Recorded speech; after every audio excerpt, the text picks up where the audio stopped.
Hi everyone, and welcome to this series of short videos entitled What Happens When You Give. And I want to just kind of touch on a few topics over these videos. I'll answer some questions that lots of people have about the issue of giving.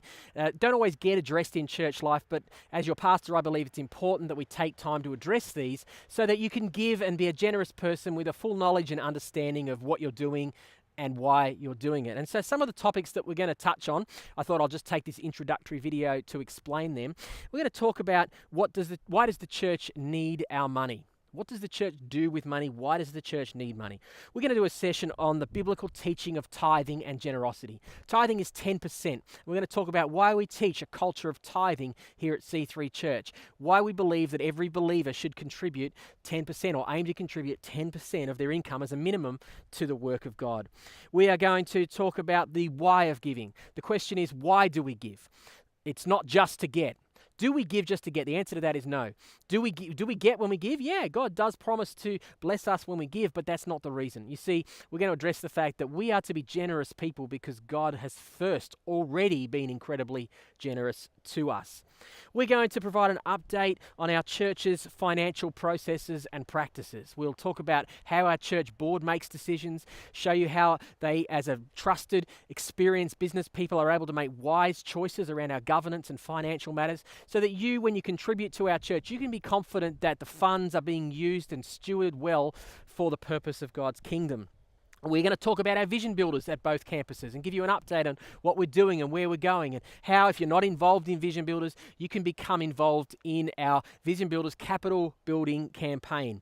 And lastly, we'll talk about some practicals. Actually, lastly, we'll talk about some practicals of how you and your family could consider getting involved in being a part of a tithing culture in our church. Do you know, if every person in our church tithes, we would have more than enough to do the things that God has called us to do.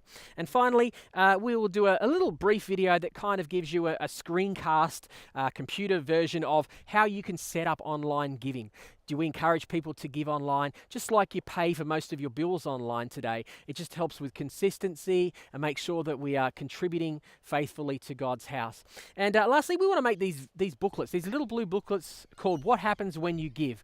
We have a number of these available, a limited number of these available. We'd love to make them available to you until they're all gone at least. And this answers questions that will kind of elaborate on more of what we're saying in these videos. And essentially, this book talks about 5 things that happen when we give. Firstly, it talks about the fact that we find our purpose in God as part of our generosity.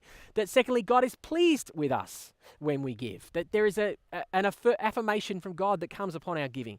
Thirdly, that God promises to provide for us when we give. Fourthly, that we gain a perspective that is bigger than just our own world and our own financial matters and our own family. We get to see what God's up to in the world. And lastly, probably the greatest of all, is the fact that we get to partner with God in His mission for the church. God has chosen to use His church to change the world, and you and I, when we contribute financially, we get to partner with that, and that is the greatest privilege of all. So as you, as a family, pray and begin to think about how you could be involved, I'd love to encourage you to begin to say, am I tithing? Am I being a generous person? And if not, why don't you begin to pray into that and step out in faith and be a part of what God is doing?